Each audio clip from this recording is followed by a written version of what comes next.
Well, hello, everybody, and welcome back. The future of the industry seems to be up in the air more and more these days as we have to make tough decisions on how to serve clients while also running a business that serves us and making sure that we keep the heart of all that this is about. This episode is brought to you by our friends at Time to Pet and the National Association of Professional Pet Sitters. Today, we're actually really excited to have Matthew, founder and CEO of Republic of Dog, on the show to talk about a little bit about his background in the industry, but really about how we can best shape the industry as a whole to make sure that we keep what's most important at the center of everything that we do.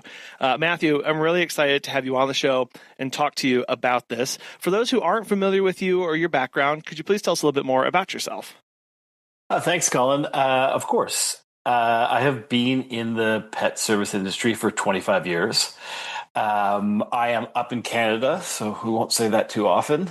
And I started in dog walking, which I did and built a couple businesses in that space, and then got into other services from boarding, daycare, retail, grooming, and did that for about 18 years. And then slowly started to slide into consulting, both on the working with businesses within the space, but also very interested in the dog community within our, living, like condos and residential hotels, and from a bigger place, how they sort of fit into the city ecosystem as the sort of dog population is growing so much, and how it's going to sort of coexist as we kind of go forward. I'm very interested to dive into that part of things a little bit later, because I think that's a very interesting turn and a very 30,000-foot view as we think about communities. Yep. But in your time in the industry, I know you've probably seen a lot of changes. One of those being obviously technology. And I was curious from your perspective, kind of what you've seen, all the various aspects and facets of the community and in the industry. How is technology, or from your perspective, helping or hindering pet businesses and the owners that are running them? Yeah, for sure. I mean, it's had a couple evolutions. I mean, the biggest first kind of evolution of technology was all the software, all of the sort of booking software that sort of came about. I mean, I've been in this business so long that we started by doing walking on Excel. And so we would have to kind of create the walking lists and changes and on a daily, minute by minute basis. So when sort of software became sort of accessible, that was sort of a major change. That certainly changed a lot of how we ran the business, how our SOPs were running. Our ability to expand became a big difference. And I think the big change is sort of the intellectual sharing, where before sort of software, you were sort of, the business was run by one person or two people who kind of knew everything that was going on. And with the software, it kind of made the client experience better, but also from just running the staff and so forth. I mean, more recently, you have sort of the AI and sort of CRM stuff. The AI is kind of fascinating. I think it's going to create a lot more people that come into the space. It has a sort of a negative part where it can kind of remove you from the client experience and kind of creating that sort of really important part of this industry, which is so unique, which is it's an emotional service.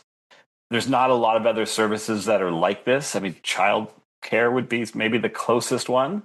And so I think the real collision will be as the technology starts to grow, and you're already seeing it a fair bit, will that sort of emotional connection through the client and the provider start to separate, which I think is a really interesting thing to watch. And you start already seeing sort of the bigger brands using it, and they're kind of trying to figure out how to make that work. Yeah, it's interesting. It kind of removes that human connection and aspect as we use it to replace kind of just simple things like writing a happy birthday message. If we jump over to AI and we say, hey, write a happy birthday message to Dakota from my business. Well, like, we don't go through then that emotional experience of writing and crafting, thinking about our times with the pets. We do all of a sudden lose that connection. And then from the client's perspective, like, they get this kind of, automated, dry response sent to them without the humanity there. And so it just starts, like you're talking about, like, you get a little bit of separation over time of the less and less touch points that I have with the pets. And especially as businesses have gotten bigger, Right. I think, what we've seen there are more large pet sitting businesses where the owners are doing no or very little field work and have, sometimes never even seen their clients. It's all, their managers and things like that. And so there's all this not just like physical distance, but emotional distance as well between the people that we're trying to serve. I think that's absolutely true. And I think what happens then is you sort of remove away from what your core brand or your core mission is. And the thing I always ask a lot of owners is, who are you? What do you do? And what makes you different than the other people in your business?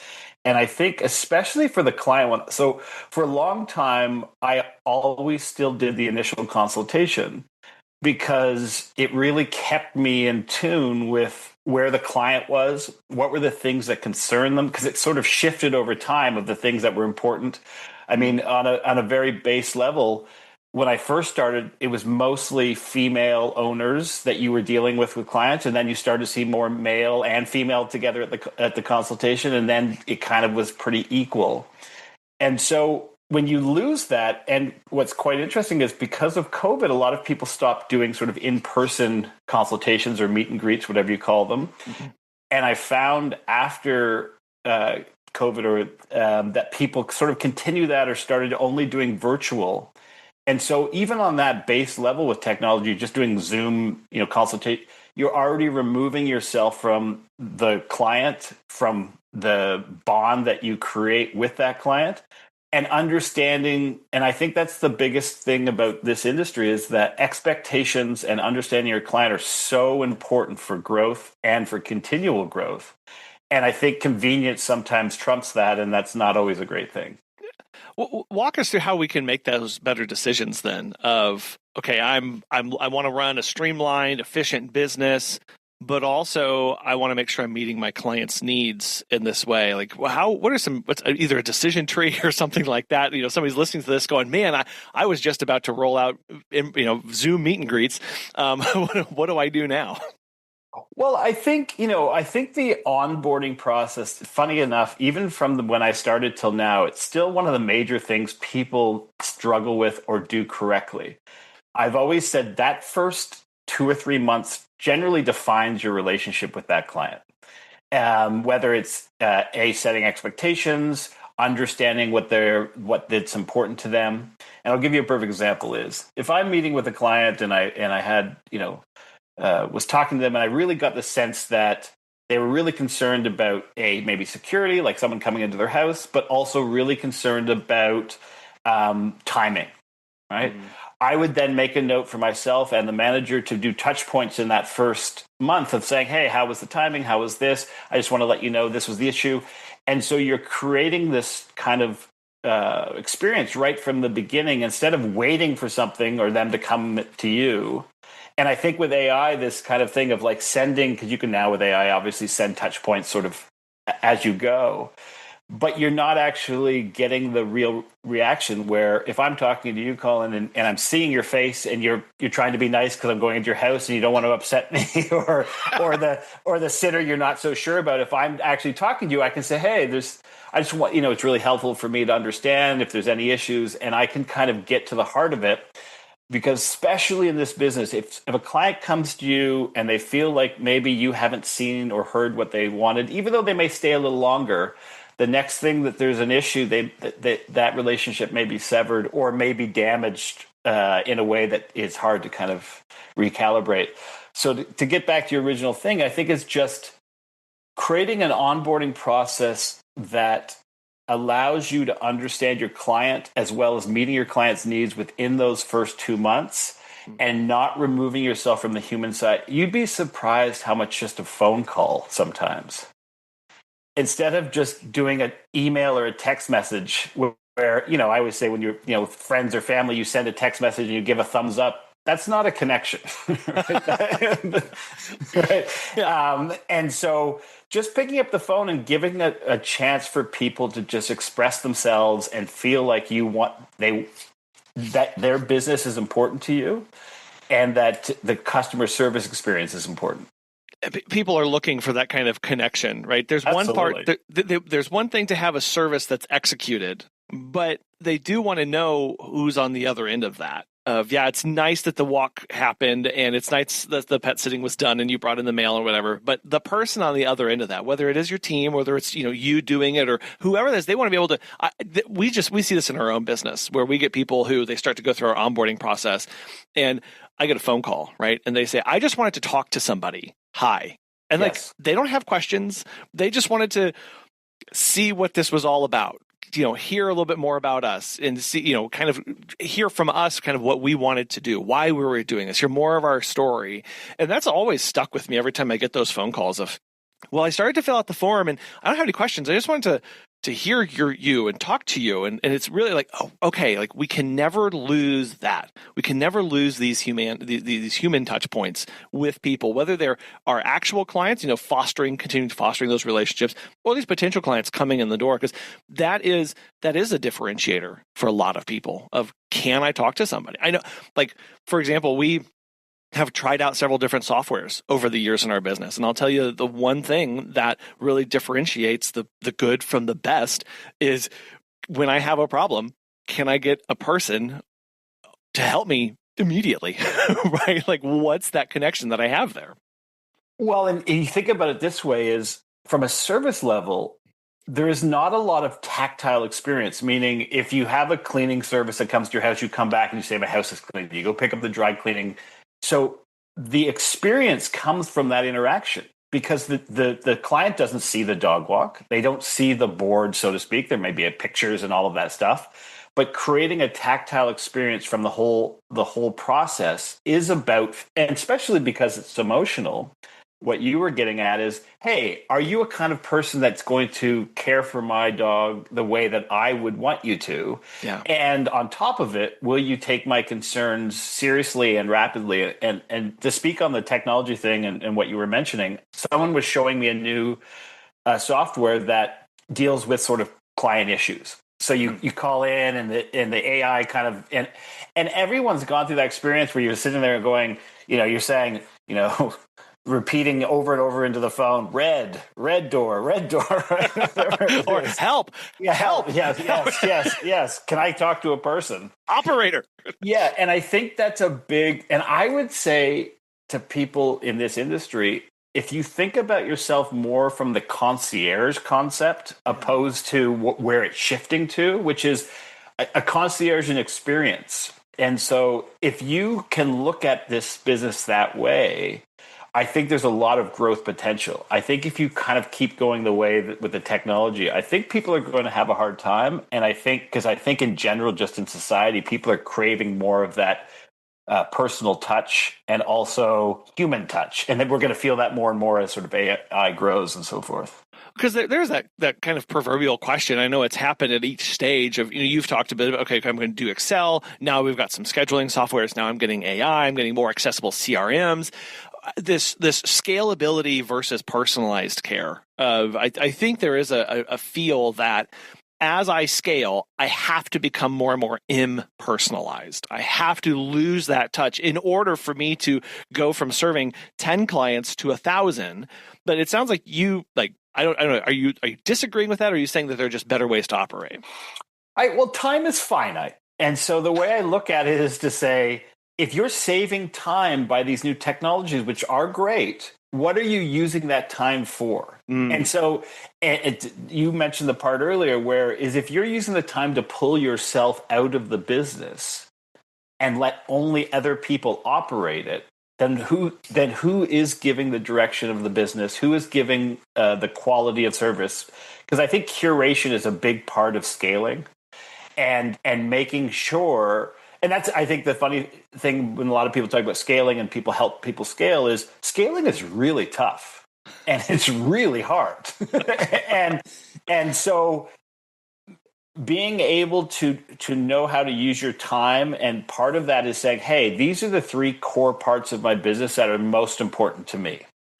And by gaining time, that should be that you're putting more time into those core 3 things. And I think what's happening a lot of people is because the service industry is hard and can be exhausting, as everyone knows who's run their own business. Yeah, I'm taking notes. I'm listening, Matthew. Okay, yeah. And so, but what AI should be doing, or technology should be, is giving you more time to do those important things. Because how many times do people say, "Oh, I'm so tired, I just can't get back to these emails," or "I should be checking in with the clients, but I'm just..." And so that's the part that I think technology offers to people, is to say, "Hey, now I have the time to kind of do it the way I always wanted to." And I think if you think about it from that perspective, it has a little bit of a shift. Yeah, maybe this is an interesting example here, of how do I get more time back? How am I actually using this? Is it just for me to automate more things? Or how do I use this tool, like you're talking about, okay, well, we had a client reach out to us and they were struggling to find a good toy that would meet their pet's needs. And so I said, lay all their toys out on your kitchen, make sure they're all lined out, and take a picture of it for me. I took that picture, I threw it into an AI bot, and I gave it some parameters, and I said, based off of the toys that we're not liking, what are some possible recommendations that we could use to move forward with this? And boom, got 10 and said, hey, let's try some of these things. That's a very personalized one-on-one level of attention that we can start directing this towards. Yep. And it didn't eat up an entire afternoon of my day doing all this research and going from store to store, that kind of thing. I think that's a little bit more about what you're talking about here. Yeah, using it to enhance the quality of service you're getting, and I'll use this example. When we were first starting using, before we had sort of software to run our payment, it was taking us 2.5 days of the week to either track down payment or to process all the payments. Yeah, right. And so when you have that software to do it, okay, you're getting that time back. How do you put that back? Because you're getting convenience for the client with the software. They can now process their payments really easily. But what are you doing with that time, opposed to saying, oh my gosh, now I have more time for myself, right? And work-life balance is important. And I say that to anyone I'm talking to. It is important to be a good owner, is to have that, to be energized and ready for the day. But yeah, I would say your example is absolutely correct. You're using the tool to enhance the client's experience. And I think that's an important point. And a lot of what we're talking about here is, the industry has really become very professionalized over the last 20, 30 years, and increasingly with an eye towards business operations, management level, SOP, policies, procedures, these kind of, like, a lot of people would say, these stuffy, corporate-y kind of things and feelings. Yep. When the industry is all about passion and heart, how do we make sure that we continue to put pets first as we go and look at our businesses to more professionalize and corporatize in a lot of instances of, okay, I've got to get policies and procedures and boundaries, and I've got to do all this stuff. How do we make sure we don't lose that pets first mindset? Well, I'll talk about it from different services. First, let's just say you have a dog walking company. The unit of time that you're walking that dog never changes. So the quality of whatever procedures or SOPs you have, what all that is, that hour or hour and a half, whatever it is the same, no matter if you're a big company, small company, medium company. And so I think, if you think about it from that perspective, saying, what is that happening in that time frame? Right? Is the procedures and policy, am I creating a thing for my staff that now they're rushing, or they're feeling like, so that 80% of their time is concentrating on all these policies and procedures that I have? Yeah. And they're not focusing on the dog or the client. And I say this, and I use this example all the time. So in school and education, if you have class sizes that are 50 kids with one, how much time is your child getting? And as a parent, you'd be like, this is not great. My child is not. And it's the same in this context with daycares or dog walking is, am I creating an environment so actually with procedures and policies that this time is actually even more concentrated on the dog?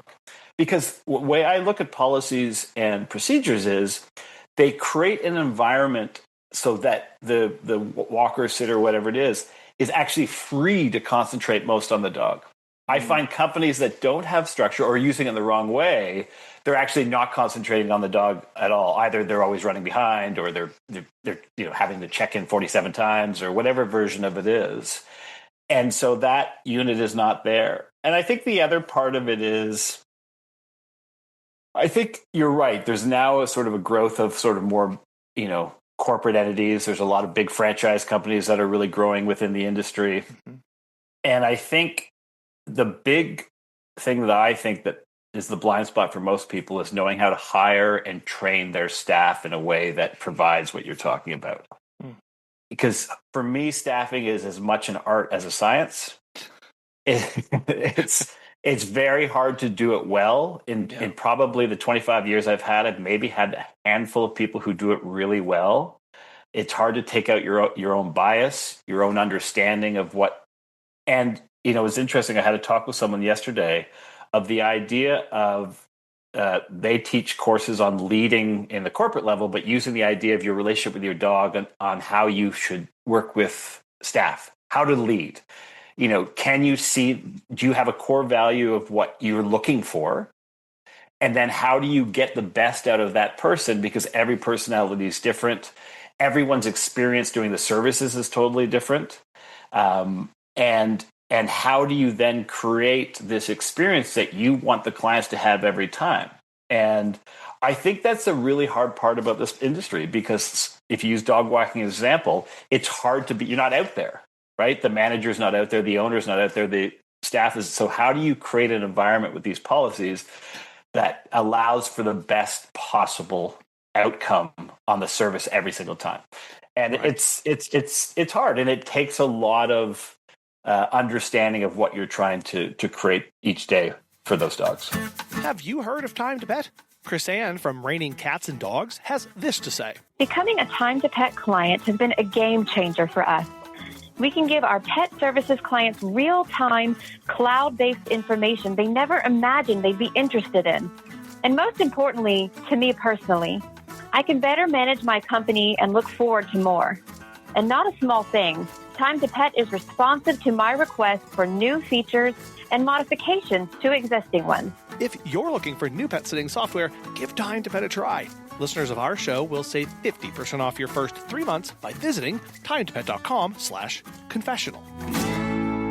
Yeah, I mean, one way, you could sure tag along and follow your employees with binoculars from across the street, making sure they're doing what you need to. And you may need to do that from time to time to make sure they're following or whatever. So you have review things, but that structure that you're talking about, does that give them freedom or constraints? And because you could certainly imagine policies where it's like, okay, well, you're going to arrive, you're going to check in, then you're going to personally call me to make sure that I know that you're there, and then you're going to start, and then you're going to walk 7 feet, and in 7 feet you're going to do this, and then 6 feet you're going to do that. Okay, like you're saying there, Matt, like that's not allowing that person to focus on the quality work. Are we more focused on, do we have policies and procedures, a business structure that's focused more on outcomes and end results and that good experience versus step-by-step, second-by-second control over what's going on there, and really giving our team free? Because if you are growing a team, I think something that Megan and I have really had to embrace is I'm bringing on people that I should inherently trust and that I want to do this job, and I think they're going to be really good at this. And I want them to be part of this. And so if I believe all three of those things, I do need to, at that point, step back and go, hey, go be awesome. And everybody's going to be just a little bit different, but viewing that as a strength of now the dog is going to make 14 new friends as opposed to one new robot. That's good. We want that. Absolutely. And the other element of what you're talking about is how you are training them. Because if you are having to do what you're saying, your training process is probably flawed. And because that's almost like continual training, right? You're constantly still micromanaging them.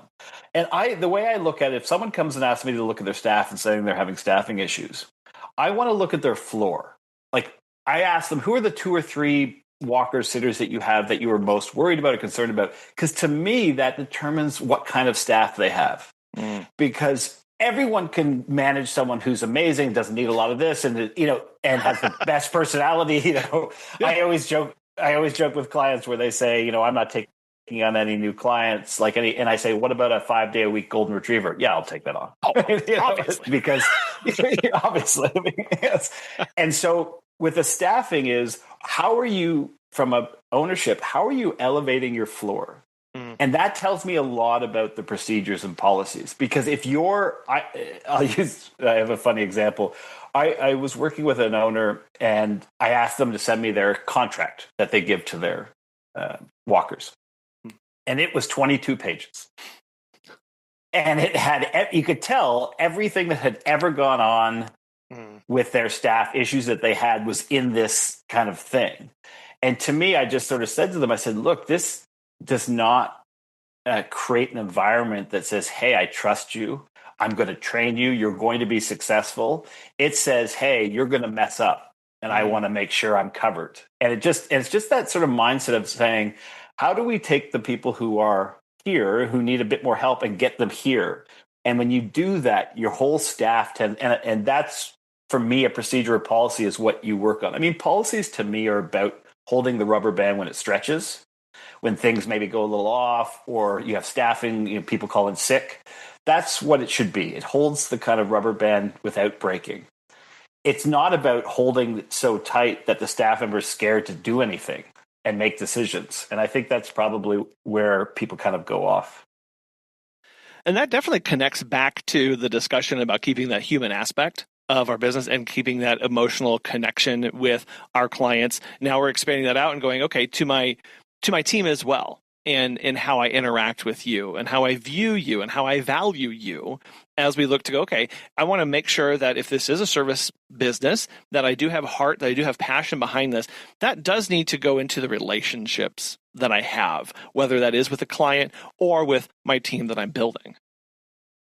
Absolutely. And staffing to me is always about expectations. I used to always say to my managers, don't be a personality-driven manager. Be an expectation manager, right? And meaning, because sometimes we hire people and we staff people and we say, oh, they're great. I'd love that. They'd be like a great friend, or they'd be great to hang out with. That may be possible, but that's not what you're looking for, especially if you're trying to scale. You have to say, hey, this person I trust. I've set up expectations for them. They understand. So if there is conflict or there is some issue, they're not saying, Colin's not saying, oh, Matthew hates me, or Matt he doesn't trust me, or whatever version it is, or he keeps changing his mind on what he wants. I think expectation with staffing is almost the most essential thing to having a successful staff. This is what the job is. This is what I'm looking for you. This is how I'm going to help you. And this is the sort of ecosystem I've created to support you. Yeah. And so if there is an issue, you can say, hey, we talked about, there's something you didn't understand? Because I find a lot of times with staffing, because it's stressful sometimes when you're trying to solve problems, that it becomes personality driven. And that's usually where you have fracturing in your staff or low retention rate. Yeah. And especially as you scale, because you're not going to always get it right. Especially when you're staffing up, you're going to make mistakes, right? What did I hear lately? Someone said that an interview is like two people meeting at a bar for the first time and lying to each other, right? Because you're sort of saying that person's projecting who they want to be, and you're projecting how great the job is. And and sometimes it works out and sometimes it doesn't. But I think expectations is a massive one. Yeah. And especially when you're in need. I always say that's the interesting one for the owner, where you're desperate for new staff. And so usually your instincts are correct, but mostly it's sort of saying, hey, this is not the right fit for me. This doesn't fit into my triangle of what I'm looking for from staff, and what you talked about: enthusiasm, care for the dogs, respect and trust. Yeah. And a lot of times we know it's not correct and we still do it. And then we go, oh yeah, it's exactly what I thought. Hey, look, yeah, and that's hard as a business owner looking to scale without losing that connection and making sure we're bringing on those right people. You're right. I think many of our first instincts is, do I like this person? Yeah. Would I want to be best friends with this person? I know I really struggle with that. I'm a very personality-driven kind of individual. I either click with people or I don't. And I have a hard time then investing back into those people that I don't click with. It's kind of like, well, I'm just going to write that off because whatever. Like I have that personality of I want everybody to be friends with me and I want to be friends with everybody. And if I don't get that immediately, it's hard for me to move forward. And we definitely had struggled with that in the beginning of going through that process and setting myself aside. And we had one great person where we came in, we were kind of desperate for a hire, but not really. And it was just, I think I remember stepping back with Megan and going, look, on paper, this is the perfect person for this job. There's no, and then that was one of our first times where we went, okay, he didn't laugh at my jokes, and it was kind of hard to get through some conversations, but like, we're going to hire this person. And phenomenal employee, because it was just, you're talking about, like, we were focused more on those outcomes. How do we get better at setting ourselves aside during maybe not just this process, but at the business level sometimes too? Because we do have to operate a business that has needs, wants, and expectations outside of ourselves. How do we get better at that aspect as we look to scale and grow? I think the most important thing, and you hear this people talk about in most businesses, is you really do have to know what your strengths and weaknesses are, and what you are good and not good at. And then bringing in people, or having a partner who can complement that. When I used to do staffing, I would sort of have them, they would do their initial sort of interview, and then I'd have 2 other touch point interviews that they would have with sort of different personality types who worked for me. So that so it was a whole kind of process to say, hey, this is what I got from the first, and then hearing what they thought and so forth. But I think the most important thing when you scale is bringing in people who do things well that maybe is not your strength. Yeah. And especially from a staffing, finding good managers is incredibly hard, because you're asking them to kind of do the hard work, right? Every manager knows the 5 a.m. text message saying, I'm not coming in today, and my shift starts at 6. and so having someone who does those things, and I think when you hire that manager, how do they complement you? My best managers I've had are not people who are the same as me or think the same as me. They actually have a slightly different perspective. And that gave me an insight into something maybe I wasn't seeing. Because in the end of the day, I think a lot of owners feel like it's a failure if they're not good at one aspect of their business. And whether it's the accounting or the clients, or you just can't be. And I think for staffing is the major one. I would say the number one thing I hear when I talk to owners is sort of, staff. It's always staff issues, right? And I think that's across most industries. And I think the most important thing that you're talking about is if you instinct is not good, or you don't feel like that's a strength for you, what are the things you're putting in place to counteract that? Whether it's other staff members, if it is what I used to do is having these things that they would do in their first 3 weeks that would challenge the things you'd want to see, whether it was stress, whether it was being responsible. And you're allowing that's where your procedures and policy, I think, have some value for you, because then you're allowing things in real time to give you answers, opposed to what we like to say is my instincts or my gut or whatever version of it is. Yeah. And I'm sure you found this, Colin, is some people are amazing interviewers and terrible workers. Yes. And some people are terrible interviewers and amazing, and like the thing that you talked about. Yeah. And so I think it's just having those kind of things in place that sort of counteract your own weaknesses. Yeah, it's really kind of setting up things, either that's people or policies, procedures, whatever that is, that will tell me no at some point, right? That's come back and say, wait a minute, let's double check. No, and so whether that is a trusted business partner, whether that is outsourcing this process to somebody, but yeah, you need to have a little bit of that pushback, and that's definitely a struggle as a entrepreneur, right? We started the business, we're running the business, we're barreling through it, and there's no real person that can speak in and say, no, let's not do that, or hey, do we really do this the right way, or that kind of questioning that comes from outside. That is really powerful to us, and it's kind of what you're talking about here, of like, hey, let's put some brakes on here, let's get some ways to steer here, so that I'm not just the personality, making all these things happen. Well, I generally believe one thing that I think is true for my 25 years is if you spend time with someone or you have these things, people do reveal themselves. It's impossible not to. And And part of that is sort of seeing it for what it is. And because you can't change people's personality. That's an incredible mistake where people said, they're very negative, but I really liked X. They're going to be negative. That's their personality. So, and I think that's a mistake that people make where they think they can change someone, or that once they start working, they'll be X. You can help them with procedures and policies and all that, but you can't change who they are. Right. You wrote a piece several months ago at this point, about how your view that the industry is at a crossroads. I'd like for you to talk a little bit about what that crossroads is, and really kind of which direction you're hoping that we're going to take with that. Well, I mean, I think you had, during COVID, it was the biggest shift in the industry. You had the most amount of dog adoptions and dog ownership rise in the last 25 years. It changed demographically who dog owners are, or pet parents are. And you also had a lot of people get into the industry because they sort of thought, wow, look at this opportunity here. And, I think anyone who had a business during COVID, probably the most annoying question was, oh my gosh, you must be so busy because there's so many new dogs.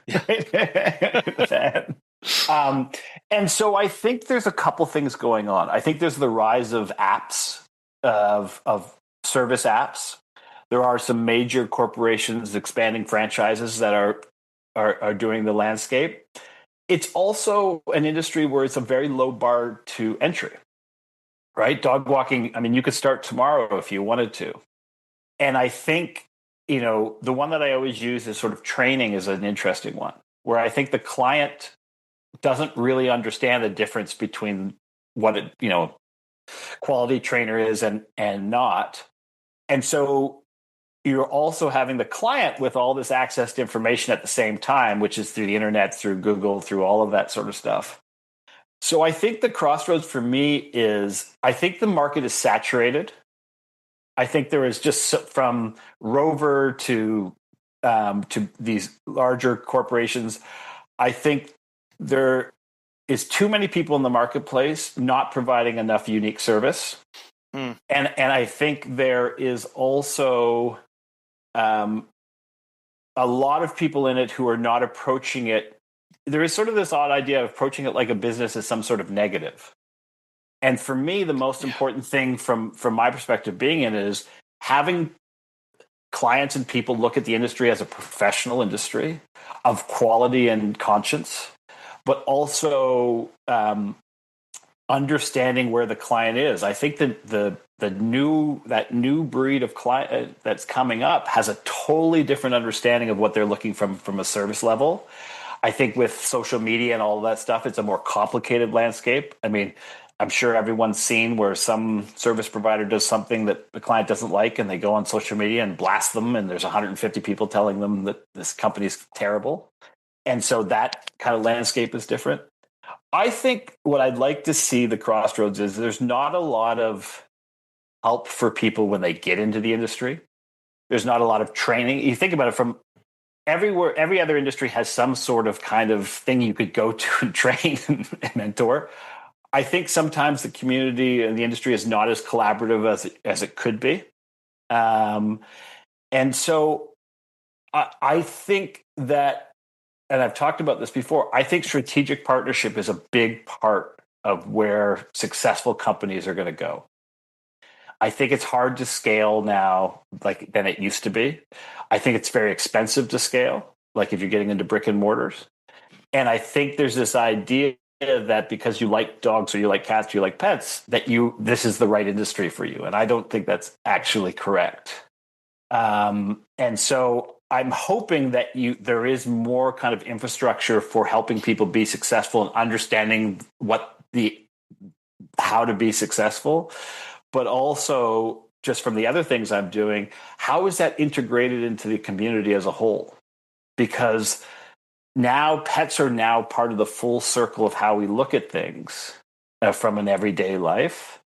And I think you're seeing now, like, if you think about where I started with walking and when you look at something like Rover, that's a very large evolution in how we're changing. And that younger generation that's coming in, that's how they're more used to purchasing services.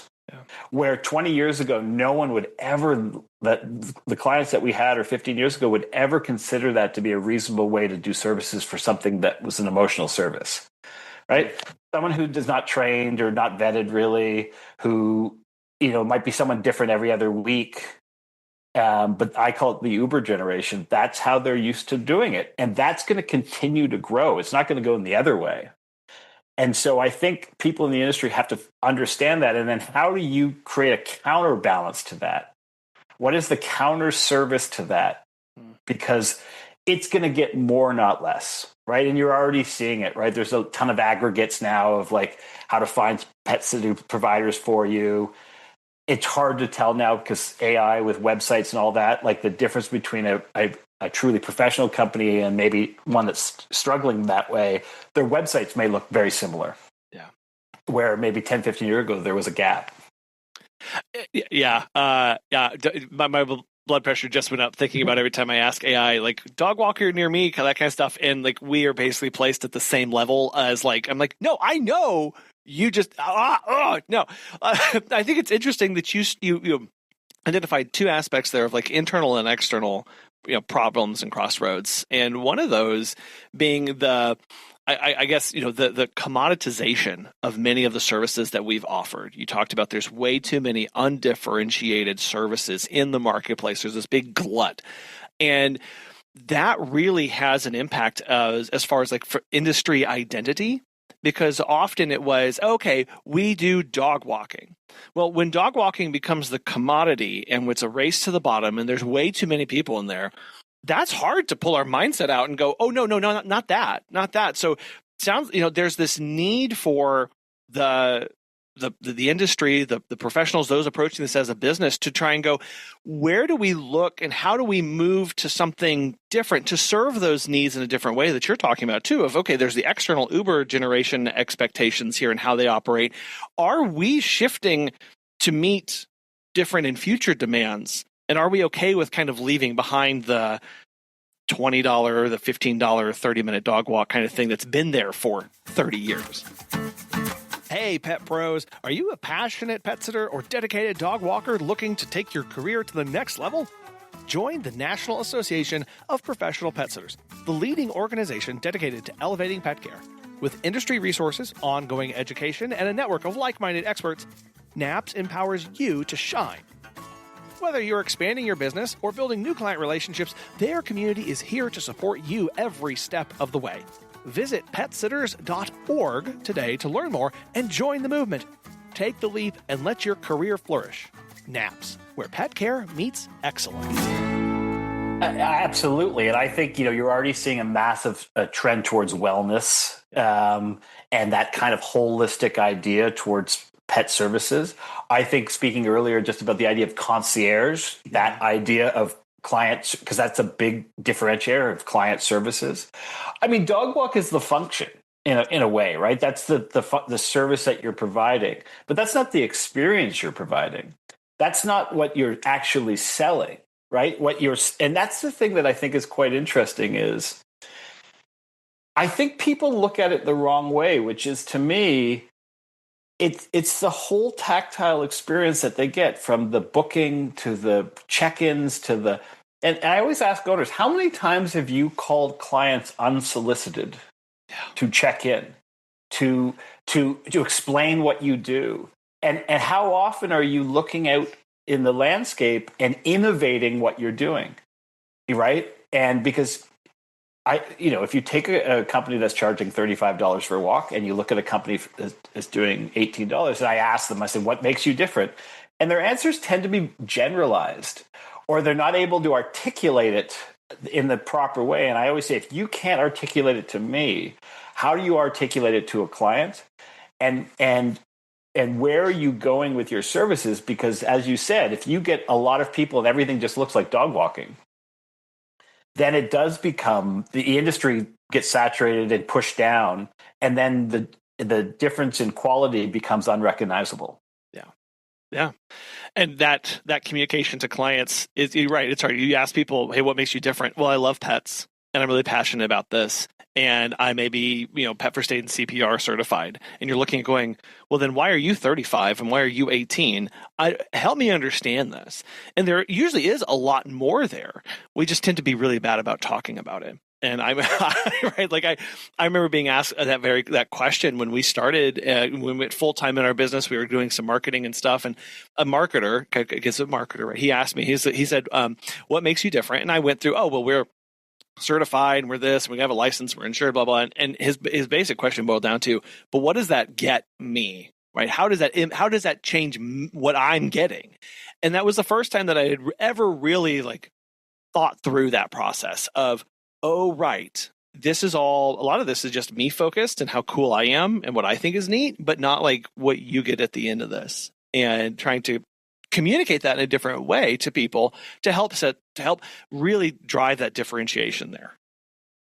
Absolutely. And to use the same example of trainers, and they put all of their accreditations, and the customer has no idea what that means. And understanding your customer is, you have to understand what they're looking for, and what can you do to fulfill that need, maybe in a unique way. I always say, how often have you done a survey for your clients? Hey, what can we do differently? What is it? And you can make it anonymous.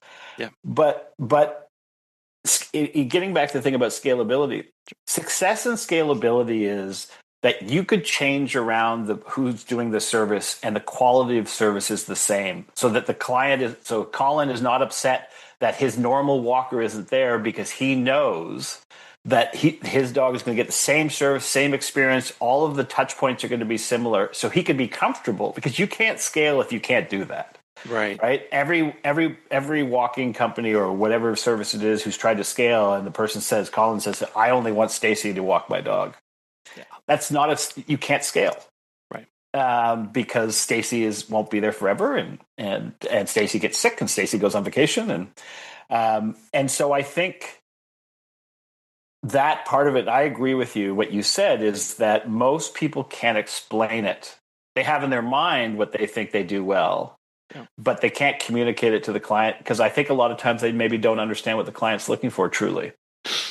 Ooh, that hurts. Yeah, that's definitely, you're right. We don't understand. We think, I'll just throw this out there.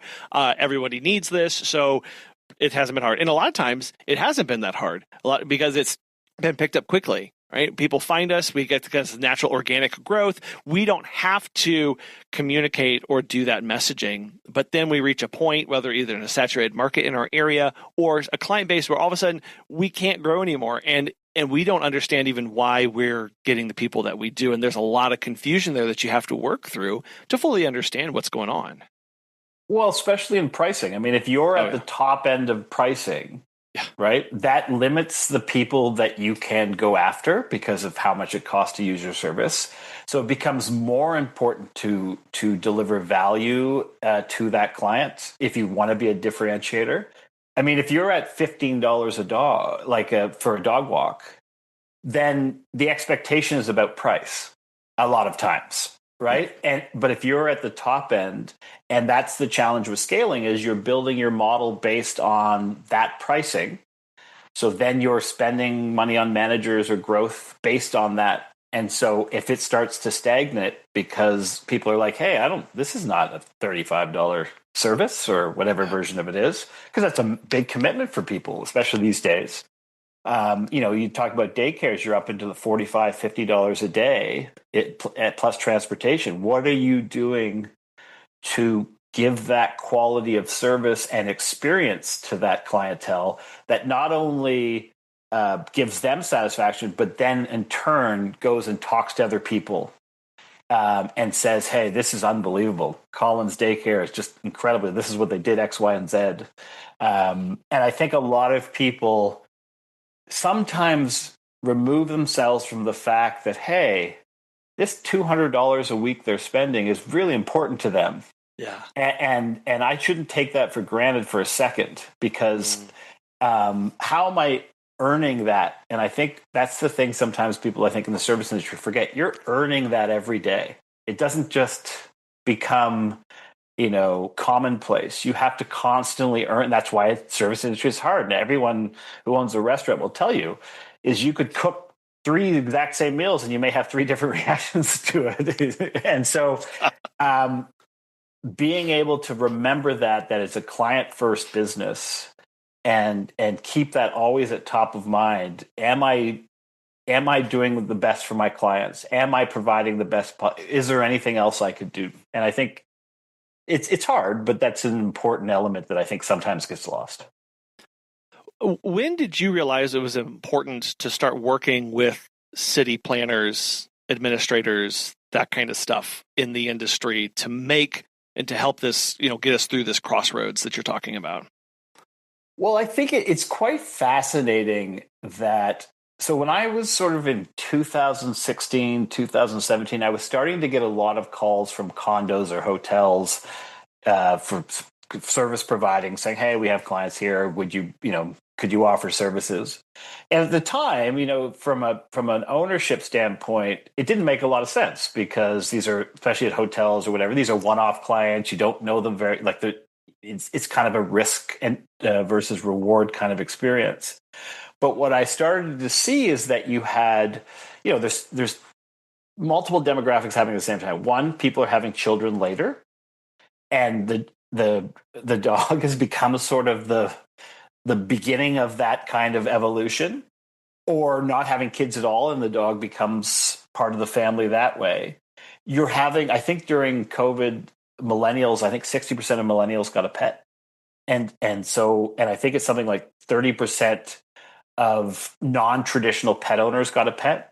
I always tell this little stat that I think is, I know we're talking about dogs, but more cats were adopted and ownership of cats than dogs during COVID. You just don't see them. Right. And so when I was seeing this, I started to think to myself, hey, okay, if you're going from 5% pet ownership in a condo and you're getting to 30% or 25%, that changes the ecosystem completely. It changes it for the people who are pet owners and people who are not.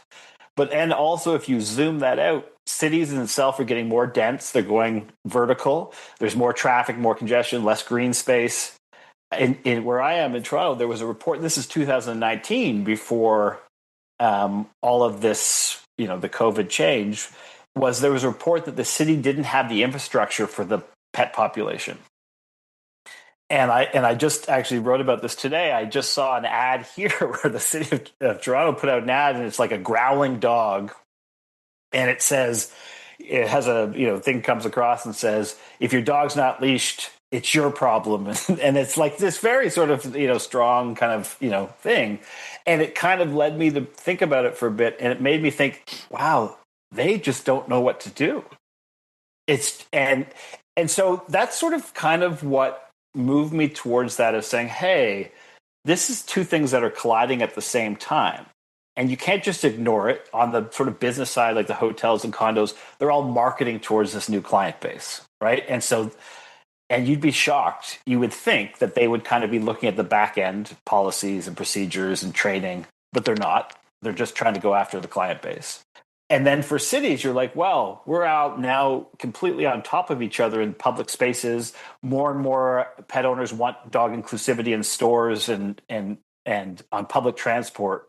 So how do you create this kind of environment that's just going to keep rising? And so that's what really interested me, of how we do that. How do we integrate these two things together and create a wellness kind of proposition for dogs and pet owners, but also understanding that these two things of non-dog owners have to kind of live together within these communities. And it would kind of blow your mind how little this is being thought of or considered in all of these entities. I'll use this one example. I went to a big condo building, and we do sort of an audit of them and say, hey, what's your pet inclusivity? What are they doing well? What are they struggling with? And I always asked them to set a pet registry, and this place had 600 units. And I got an Excel sheet back with 2 dogs' names on it, and because they just didn't know. Yeah. And so I think just where we're going, it just feels like there has to be some sort of consideration of policies and procedures where a lot of them, and I'm sure it's the same where you are, were written probably 50 years ago. and haven't evolved and haven't brought in expertise to kind of say, hey, let's find a positive solution. We can't sit there and just have negative, like, here's what you can't do, here's what you can't do. That's not a sustainable model. So that's sort of, what sort of drove me into that space.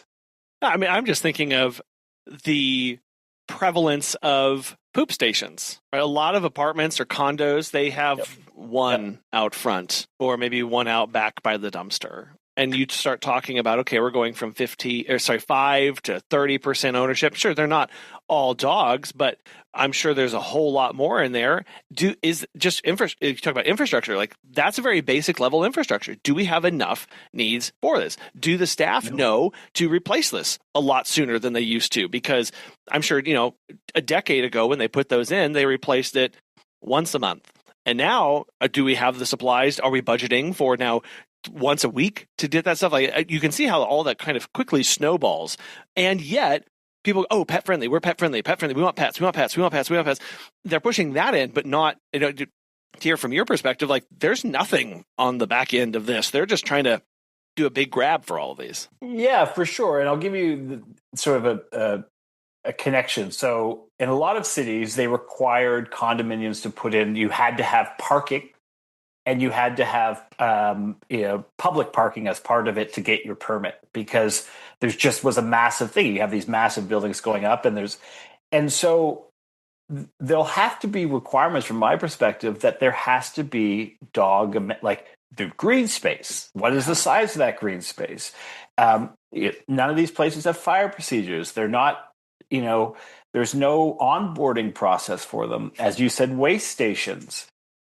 Training for staff, right? And this is what I find fascinating. If you have you're a first-time dog owner, and I'm not sure what the procedure is where you are, but here, the only real requirement by the city is that you get a license, a tag, right? That's $35, $45. They know where the dog is, and you have this tag. And I've always thought to myself, how crazy that is, that there's so you've identified the problem. And instead of having some kind of support package and some kind of process that not only gives you information as the city, but also gives information back to this new-time dog owner about how to evaluate their dog in public spaces, know all the policies and procedures, but also give them support. Here's preferred partners of support for these issues. Yeah. Because I think there's this weird, it's sort of, and we talked earlier that we're both parents. It's the same thing. It's like this kind of weird thing that because you have kids, you should be good at it. Right. And as any parent knows, that you're reminded every day of our failings. And you're so, not, right? yes. And it's the same with dog ownership or dog parents, is that just because you got a dog doesn't mean you're going to be naturally good at it or understand how to do it. And it's also something that I find with a lot of dog owners, it's hard to admit you're struggling or you don't know what to do. It's almost like a sense of failure. And so having all of this infrastructure in place is the best way, from my perspective, to have this kind of harmonious existence, because restrictions and licenses, serve a certain purpose, but they don't really address the issues that the city already knows exists, right? And that's your first touch point with these pet parents. You mentioned the excuse me. You mentioned the licensing. I know for us, we just learned, you talk about like there's no back end support, there's no education and outreach about these things. Like that's a big thing. Okay, I need to get a license. Like we just learned in our city that if you spay or neuter your dog, you get a discount on the license. Where was that information? Like that's why isn't that kind of thing out there? Because a lot of times it's like, oh, well, nobody's talking from one to the other. So there's also systems of communication that have to be developed in these partnerships between the city and the veterinary offices and the trainers and all of these things to know what is out there. I mean, when you go and you talk to either the planners or the construction crews, these who are building the condos and hotels and things like that. How do those conversations typically go? I mean, do people latch on to this, or do they kind of look at you and quickly, say, "Oh, I have a phone call," and run away? I don't know. I don't know. I always say that it depends a lot if the person across the table has been a pet parent or pet before. Yeah. So then there's a little bit of, if they're not, they look at you slightly crazy. Sure. I think what's always interesting is that a lot of these places look at things from a dollars and cents kind of point of view. Mm. And so what I try to tell them, and let's talk about the condo part, is don't look at it as, they'll say, I'll give you an example. They all put sort of a grooming wash station in their building. And every single time I've gone to a meeting, they're like, "Do you think you could figure a way for us to use that?" And I say to them all the time, I said, "Look, it's fundamentally not an understanding of pet parents, which is they probably have a groomer that they go to, that they love, that they go to and they take their dog to, so they don't want to do it in this 2x2 little room that you've created. And secondly, the way you've built it, they have to go down there, wash their dog, then take their wet dog back up to their condo. Instead, they're just thinking to themselves, why don't I just do it in the shower right in my place? And so I think, but the reason they put it in is they think this will stop from having mud on the lobby. Right? And so I think I try to tell them, I say, hey, if it's about dollar and cents for you, by creating a kind of 360 degree ecosystem for the pet community within your condo, your dollar and cents is going to come from retention, right? Where a lot of these vertical buildings are trying to create a horizontal experience. And anyone who lives in a neighborhood, in a house, you are less likely to move because your kids have friends there, they go to school there, you like the neighbors, you do all that. And in a vertical living, it's sometimes harder to create that. And part of what they're not understanding is that pet parents are looking at this ecosystem around the condo. What you said, that word pet friendly, which generally means we let pets in. Yeah. It's, right? Yeah. or a hotel, we have a bowl and a bed, and that's basically it. And so I try to say, hey, this will actually create not only for pet owners or pet parents, for non-pet parents, by having that ecosystem. Oh, wow, this condo they have a policy, they have a conflict resolution, there's someone for me to talk to, there's a whole thing in there. So it doesn't, because the other part that I tell people is, you don't want to be known as the dog hotel in a bad way, as the dog condo in a bad way, where people who are non-pet owners go, I don't want to, it's crazy. And so those things are sort of colliding. But yeah, I think it comes back to the industry too. It's the same idea, which is talking the language they understand and having them understand it's a real issue is the sort of first threshold to get over. And because they literally see it as, wow, this is crazy. We have all of these people who have dogs who want to come here. We have a dog washing station. Yeah. That's enough to get them in. And I think that's a lot of way they think is imposed to, and goes back to our conversation earlier about understanding what your client's looking for and your client's needs, and addressing those through that lens, not through the lens of what you're trying to achieve by it. Well, so what can we do as small businesses and locally to help this process, to help broaden out this ecosystem where we live? I think a lot of it is quite interesting, which is I've always find it fascinating how many small businesses don't approach condos and these things to do strategic partnerships with them, which I think is important. I think one of the main points that's important is that vets become this kind of interesting point of expertise, where vets end up being the first point of contact for a lot of pet parents. And vets don't, in my experience, know a lot about dog behavior, right? Because that's not their expertise. They don't always know recommendations for dog ownership. I mean, to me, the first point of contact is educating people on finding dogs that fit within your lifestyle and your expectation.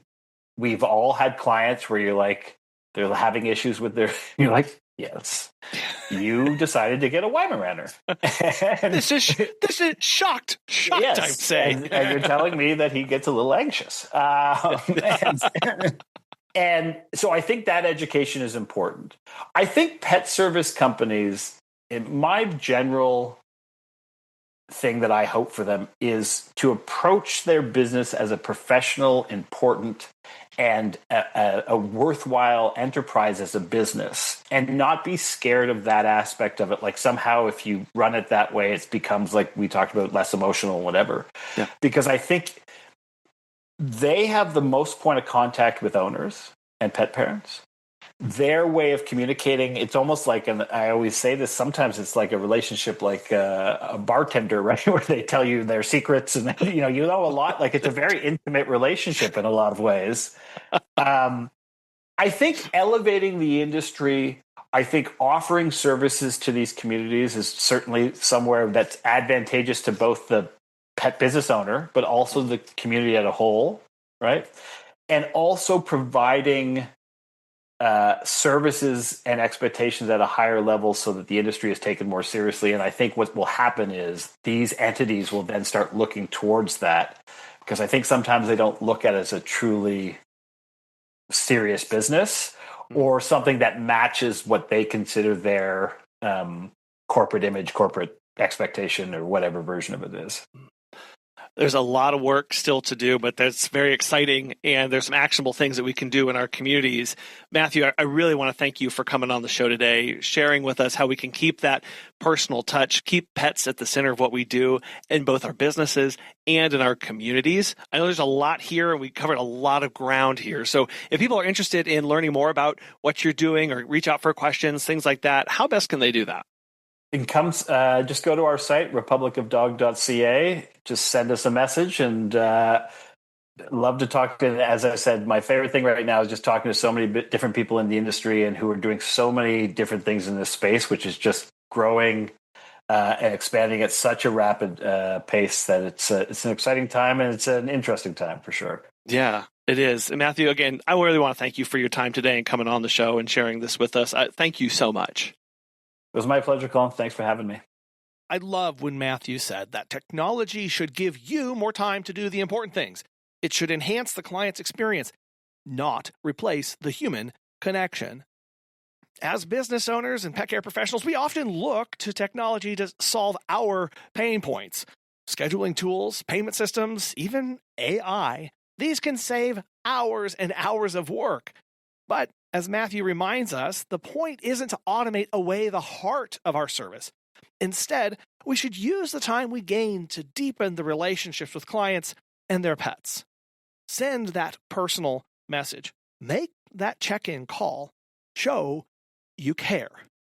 Because in an industry built on trust, the human connection is what truly sets you apart. We want to thank today's sponsors, Time to Pet, and the National Association of Professional Pet Sitters for making this show possible. And we really want to thank you so much for listening. We hope you have a wonderful rest of your week, and we'll be back again soon.